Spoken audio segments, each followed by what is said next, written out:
அப்பா ஊர்வசி மேடைக்கு அனுப்பி வைத்து உள்ளது பாரிஜாத மலர்களை பறித்துக் கொண்டு வா என்று பார்க்க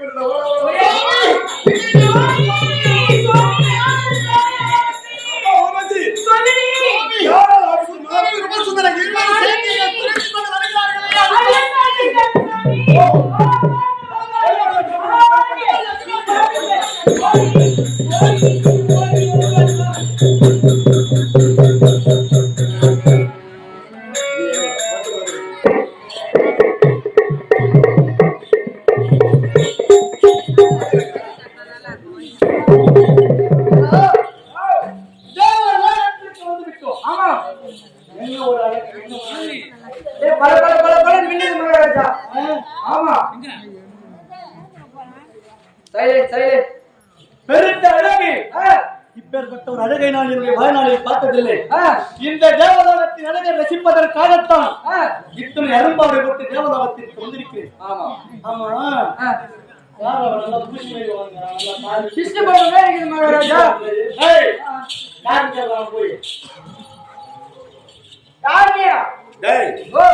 நான் யார் என்பது வந்தவன் யார் என்பது கேட்டோம். பாண்டிச்சேரி நான் யார் என்பது இருக்கட்டும், வந்தவன் யார் என்று கேட்டோட போய் மகாராஜா அவரை போய் கேட்டா முன்னாடி சொல்றான்.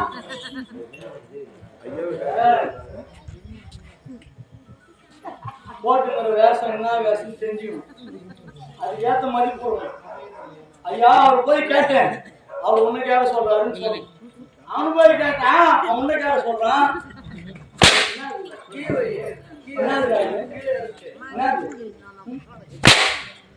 அங்க உட்காந்து போய் கேட்டா நான் சொல்றேன், நீ போய் யாருன்னு கேட்கக்கூடாது. யாருங்க ஐயா ஐயா அப்படின்னு நம்ம நாட்டை தேடி ஒருத்தர் வந்துக்கிறாரு அப்படி பதில் சொல்லுண்டா. நான் மதிப்பிற்குரிய காவலர்களையும் கூப்பிடுறேன்னா இல்லையா, அப்படி எங்க போது மதிப்பு கர்நாட்டி போயிட்டாரா. சப்தசாகரத்தில் யாரக்கூடிய சுந்தன் நம்முடைய வேட்டியை நான் எதிர்க்கிறான்னு சொல்ற கூட யார் சப்தசாகர் முதல்ல என்ன உட்காந்து பேசுறேன். டேய் என் மகனை நீ மாட்டிக்கிண்டா. நீ யார் என்று சொன்னாய்? சப்தசாகரத்தில் யாரக்கூடிய சுந்தன் சுந்தரன் உபச்சந்திரன் வந்திருக்கிறார்களா? வருவேடா பார்த்துக்கிறோம் கூட.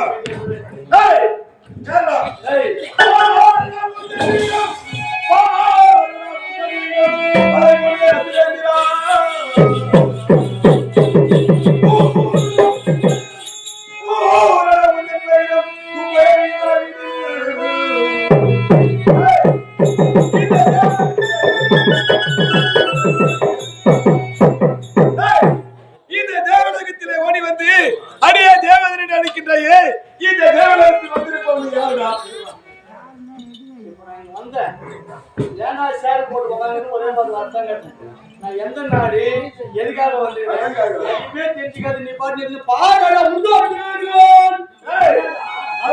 யாரு எதற்காக இங்க வந்திருக்கிற? அது எப்படி கேக்குறது? இப்படிதான் கேட்பேன். ஆமா எனக்கு முன்னாடி பாட தெரியுமா? ஆமா நான் பாடுறா.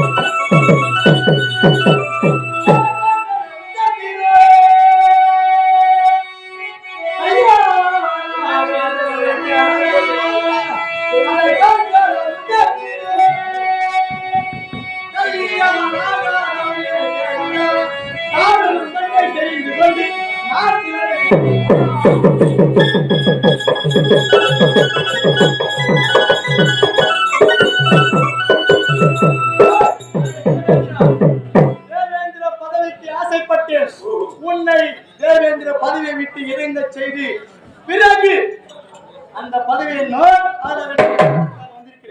மரியாதையா சொல்றேன், இந்த பதவியை விட்டு போடா. சரியா? நாலு பொண்ணடி வந்து என்னிடம் நாட்டிய பிரியவள், உன்னிடத்துல நாட்டிய பிரியவள் வாழுங்கள் ஒரு மனிதன் உன்ன மாதிரி வாங்கலாம். என்ன ஏன் ஏன் எப்பேற்பட்ட பெருத்த அழகு கொண்ட பெண்கள் ஆமா அவங்க எல்லாம் சொன்னாட்டு கையில வச்சிருக்காங்க கையில வச்சுக்கிறேன் வலது பக்கம் இடது பக்கமும் அதனாலதான் போற கம்பெனில பேசல கூட்டு போடுறேன். ஆமாண்டா என்ன பண்றது சொல்றா சொந்த இடத்துல இருந்தா எதுவும் முடியும். மரியாதையாக உழைக்கிறேன். இந்த தேவேந்திர பதவியை விட்டு போயிடும். முதல்ல வந்திருக்கிறோம் யாரு ஒரு டீ உபசரிப்பு டீ உபசரிப்பு வந்தவங்களோட டீக்குதா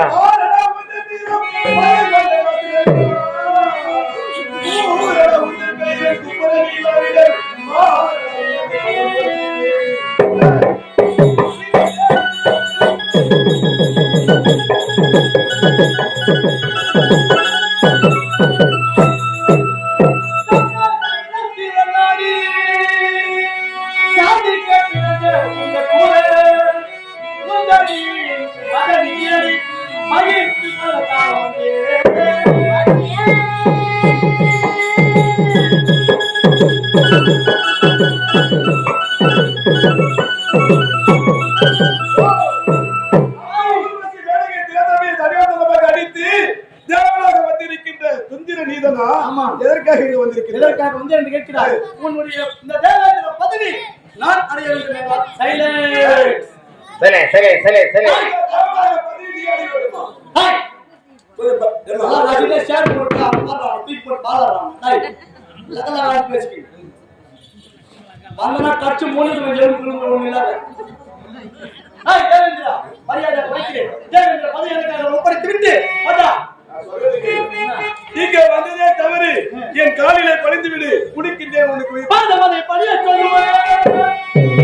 டேய் சீ பாதமதை பணிய சொல்லுவேன். அரண்யசி நாயகர் பக்குவமாய் பதவி இருக்க தகுதிதான்.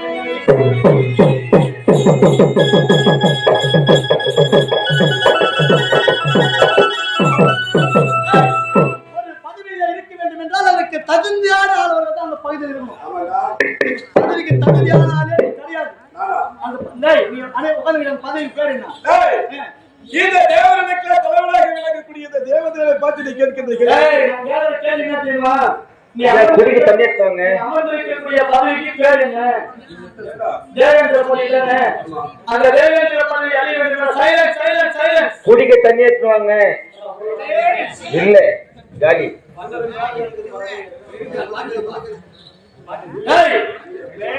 பதவி அடைய வேண்டும் என்று ஆசை இருந்தால் ஒரு தேவேந்திர பதவியை அடைய வேண்டும் என்றால் ராஜசூய யாக வேள்வி செய்ய முடியும்.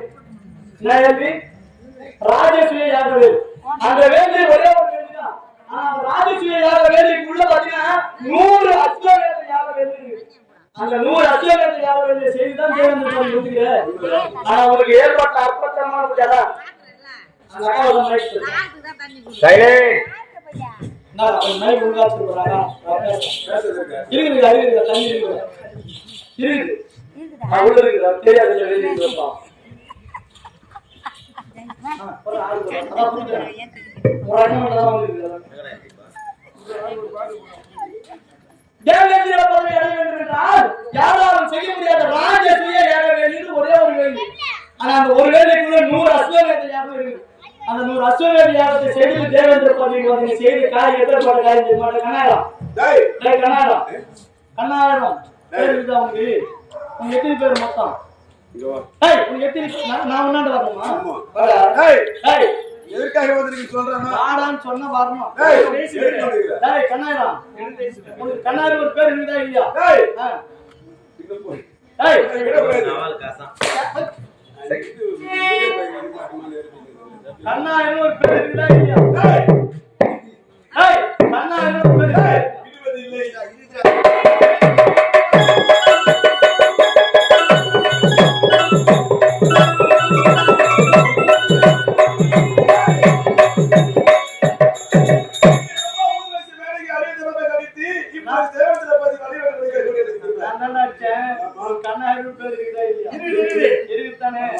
20 இல்ல கேவலம் ஒரு பெண்ணுக்காக வந்த பேர் அந்த பேர் கண்ணாயிரம் பேர்.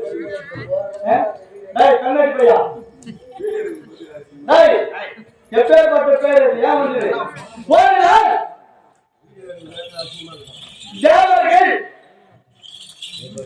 தேவர்களுக்கு தலைவரான நீ என்ன செய்தார்?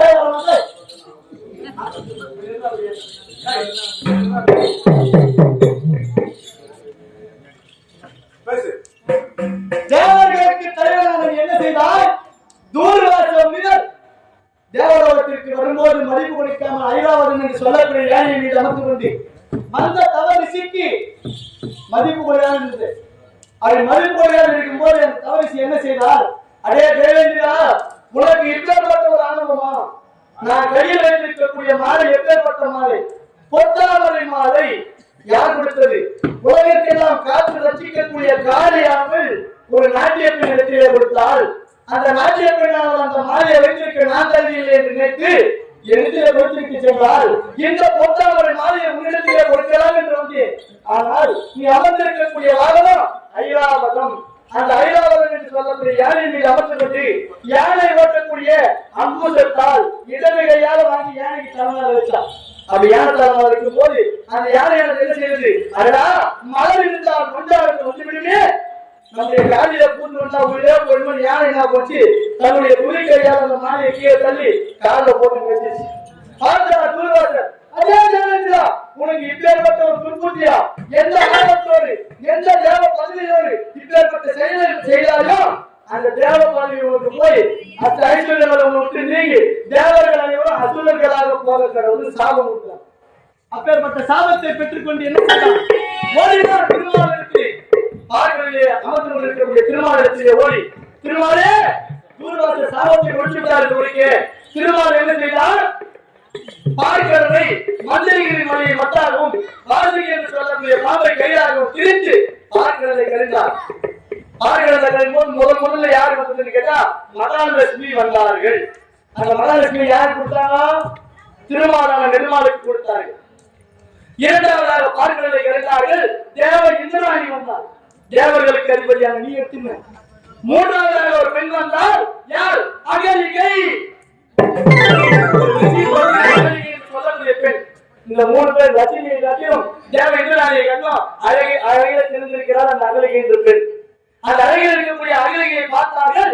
33 கோடி தேவர்கள் மூர்த்திகள் எல்லாருக்கிட்டையும் சண்டை வந்துச்சு. எருகா உருகா எருகா உருகா எருகா உருகா பிடிச்சிக்கிறாங்க அந்த அகலிகை பெண்ணு.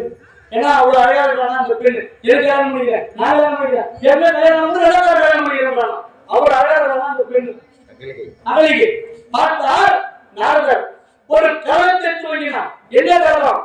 இருமுகம் உள்ள பசுவை எவர் ஒருவர் காண்பிக்கின்றார்களோ அவங்க அந்த பொண்ணை கல்யாணம் பண்ணிக்கலாம். ஒரு போட்டி வந்துச்சு. என்ன போட்டி?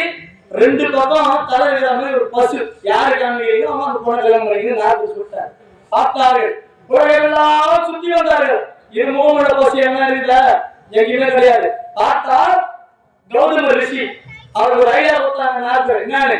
ஒரு பசுவானது பூலோகத்திலே கண்ணு போட்டிருக்கிறார், கன்றை ஈட்டுக் கொண்டிருக்கிறது. அப்ப அந்த கண்ணினுடைய தலை பசுவினுடைய பின்புறமும் பசுவினுடைய தலை முன்புறமா இருக்கு. பார்த்தா ரெண்டு முகமா இருக்கலாம். ஒரு பசு வந்து கண்ணு போடுது. பசு கண்ணுட்டி வந்து பாத்தீங்கன்னா அதனுடைய ஏழு வழியாக வெளிவருது. இந்த முகம் மட்டும் வெளிவந்துருக்கு. பார்த்தா தலை பசுவோட தலை ஒரு பக்கம் கன்றோட தலை இரு முகம் உள்ள பசு இருக்குன்னு சொல்லிட்டு கௌதம ரிஷி இன்னும் போயிட்டு தேவர்கள் அறிய நாரதருடைய சூழ்ச்சியால காண்பிச்சிட்டாங்க. காரணத்தவர்களே கௌதம ரிஷிக்கு அந்த பெண்ணை திருமணம் செய்து வைத்தார்கள். யாரு? அகலிகை. அதோட மூலிகை சொன்னார் வேண்டிய கண்ணாயிரம். என்ன செய்யறாங்க? தேவேந்திரன் வேகமாக போட்டான். பிளான் போறாரு புதுசா. எப்படியாவது அந்த பெண்ணை நாம் அடைந்தே ஆக வேண்டும்.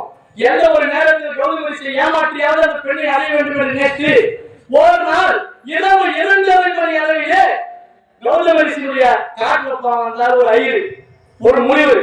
ஏதோ முன்னாடி வச்சுக்கிட்டு கிடைக்கிற சாப்பாடு சாப்பிட்டு பட்டு வரான். 2:30 மணி ராத்திரிக்கு போய் கத்துறானா, என்னவா ஆண் சேவலாக உருவெடுத்தான் பொழுது வெஞ்சு போச்சு கேட்கிறான். இவரே முனிவர் என்ன செய்யலாம்? ரிஷியாக எழுந்தார். 2:30 மணிதான் போய் அங்க வெஞ்சு போச்சு போகுதுன்னு சொல்லிட்டு அப்பதான் கல்யாணம் கிடையாது. இப்ப நம்ம கிளைண்ட் பார்ப்போம், ஸ்டெப் போடுற கிளைண்ட் பார்க்கறோம், வாட்சிருப்பாங்க, கல்யாணம் சொல்லுவாங்க. நான் வந்து கோழி கூட தான் முடிச்சுக்கிறேன். உடனே என்ன செய்யலாம்? கோழியானது கூவதை கண்டால் அடடா பொழுதானது குளித்து விட்டார் என்று நினைத்து கங்கைக்கு ஆதனாகி குளித்து போயிட்டார். போய் பார்த்தா 2:30 மணி. கங்கையானவள் உறங்கிக் கொண்டிருக்கிறார், சிரிக்கிறார். அடடா கௌதமா உனக்கு என்ன புத்தியானது பேரிட்டு இருக்கிறதா? இந்த நேரத்துல வந்திருக்கிறியே, நான் உறங்கிக் கொண்டிருக்கிறேன்னு சொல்லும் போது கௌதமி டவுட் வந்துச்சு, சந்தேகம் பெருந்துவிட்டது. என்ன சந்தேகம்? எதனால் சேவக்கூடியதுன்னு பார்த்தா அந்த கௌதம ரிஷி வெளியே போனார் ஒரு வீட்டை விட்டு. அந்த நேரத்துல இந்த கன்னியாடி என்ன பண்ணிக்கிறான், அந்த கௌதம ரிஷி மாதிரியே உருவெடுத்து அந்த அகலிகை பக்கத்துல போய் பட்டுறான். அந்த பொண்ணாடி புத்தாங்க இருக்காதா பாரு, அவங்க எப்படி போட்டதா இருப்பாரு. வந்தவன் தன்னுடைய கணவனா அல்லது மாற்றானா என்று தெரியாமல் ஒருவரை ஒருவர் கட்டி தள்ளி கொண்டிருக்கிறார். அப்படி கட்டி தள்ளிக்கும் போது இந்த கௌதம ரிஷி வேக வேக வேக வேகமா வந்து பார்த்தால் தேவேந்திரன் தான் உள்ள இருக்கிறாங்க கண்டுபிடிச்சார். கண்டுபிடிச்சு என்ன செய்தார், அழகை கல்லு காட்டார் போரு. இந்த கண்காட்டி என்னன்றான், எளியா மாறி கல்லு நேரத்துல பூந்து வெளியே ஓடியாராம். அவர் என்ன பண்ணாரு, பூனையாக மாறினா அப்படியே போய் எடுத்து கைக்கு பிடிச்சினாரு, கீழ மாட்டியான். அப்படியார் பட்ட கேடி லக்காடி பெய்யும் உடனே என்ன செய்யலாம், எளியாக மாறி ஓடினான். கௌதமர் பார்த்தார், பூனையாக சென்று அவனை பிடித்துக் கொண்டார். பிடித்த உடனே நாய் தேவேந்திரன் கத்தினாலும் தேவ உருவம் எளியாக தேவேந்திரன் மாறினான். மாறின உடனே கௌதம ரிஷி பூனையாக இருந்த கௌதம ரிஷியாக உருவெடுத்து, நாய் தேவேந்திரா எப்பேற்பட்ட ஒரு வேலையை செய்திருந்தாய், எனக்கோர் உருவெடுத்து சாதாரண அற்ப ஒரு பெண் ஆசைக்காக எப்படி இந்த வேலையை செய்தாயோ, ஒரு யோனிக்கு ஆசைப்பட்ட நீ உடலெல்லாம் யோனியாக போக யோனியா பெண் உறுப்பு. ஒரு பெண்ணுக்கு ஆசைப்பட்டு இப்ப செயல் நீ அதுக்கான ஆசைப்பட்ட உன் உடம்புக்குள்ள யோனியா போக போறான்னு சாபம் கொடுத்த.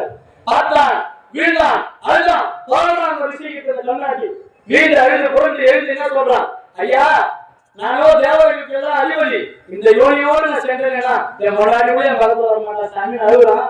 அதுக்கு அவர் சொல்றான், சரி இது நாள் வரையும் எத்தனையோ நன்மைகள் செய்திருக்கிறார், அதனால உன்னுடைய கண்ணுக்கு மட்டும் யோனியாக தெரியும், மற்றவர் கண்ணுக்கு எல்லாருக்கும் கண்களாக தெரியட்டும்னு யோனி எல்லாத்தையும் கண்களா மாத்திட்டாராம். அதனாலதான் இவனுக்கு பேர் பார்த்தீங்கன்னா கண்ணாயிரம் 1000 மணிக்கு தான் உடம்புக்குள்ள. உடனே என்னுடைய மனைவி கௌதம ரிஷியோட மனைவி அது பெரிய மந்தவன் தன்னுடைய கணவனா அல்லது மாற்றானா என்று கூட தெரியாத கல்லு மாதிரி அவனை கூட பட்டு. ஆகையால நீ கல்லாக போற கடவுள் அவர்களுக்கு சாபம் கொடுத்த ஒரு குடும்பத்தையே கெட்டு குற்றுவாராக உங்களுக்கு இருக்கிறாங்க பதவி. நல்லவன் பையன் எனக்கு நல்லவன் உலகத்திலே இருக்க மாட்டேன், மரியாதையா சொல்றேன். இதற்கெல்லாம் தேவனுடைய ரகசியம். நீ வந்ததே தவறு, என் காலிலே பணிந்து விடு, குடிக்கிட விருப்பிச்சை. ஆனா என்ன மகன் உனக்கு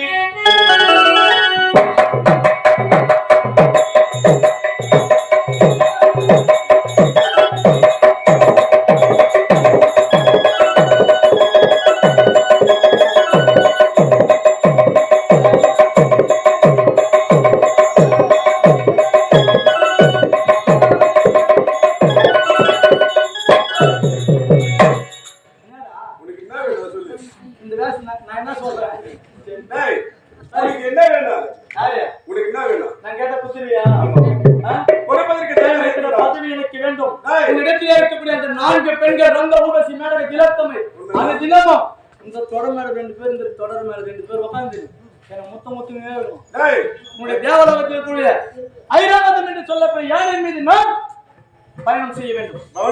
கற்பக விருட்சம் எல்லாமே எனக்கு சொந்தமாகும். கொடுத்துட்டு போறியா? என்னுடன் சமரிக்கவா? அதில் நீ வெற்றி கண்டு விட்டால் உனக்கு அலட்சியம் நான் உன்னோடு சமரிக்க வேண்டும். அர்த்த புத்தி கொண்டவனே, கொஞ்ச நேரத்துக்கு முன்னதான் போய் என் தகுதிக்கு நான் வாழ எடுத்து உன்னோட சண்டை போடணும். சரி, போட்டி வந்து விட்டால் அதில் நான் சிங்கமாக திகழ வேண்டும். சாதாரண பையனி நீ வந்து என்னோட போட்டிக்க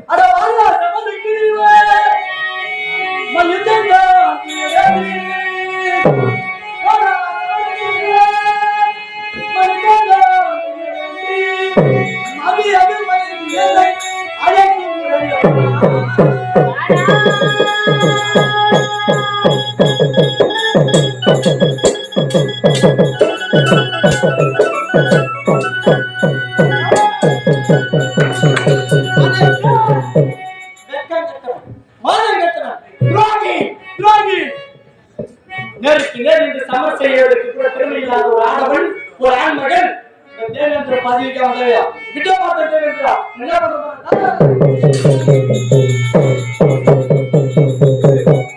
சப்த சாகிரத்திலிருந்து சுத்திர நெடுத்திலே வந்து சமரிக்கு வந்தார். அவரிடத்தில் தோல்வி கட்டிவிட்டு நம்ம ஊர்வசி வேலையை திராதமே தடுத்து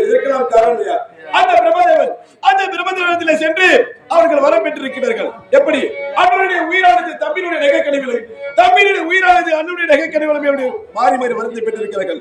அவருக்கு அழிவே என்பது இல்லை என்பதற்காக ஆணவத்தோடு இங்கே வந்து என்னிடம் சம செய்திருக்கிறார்கள். இதற்கு காரணம் அந்த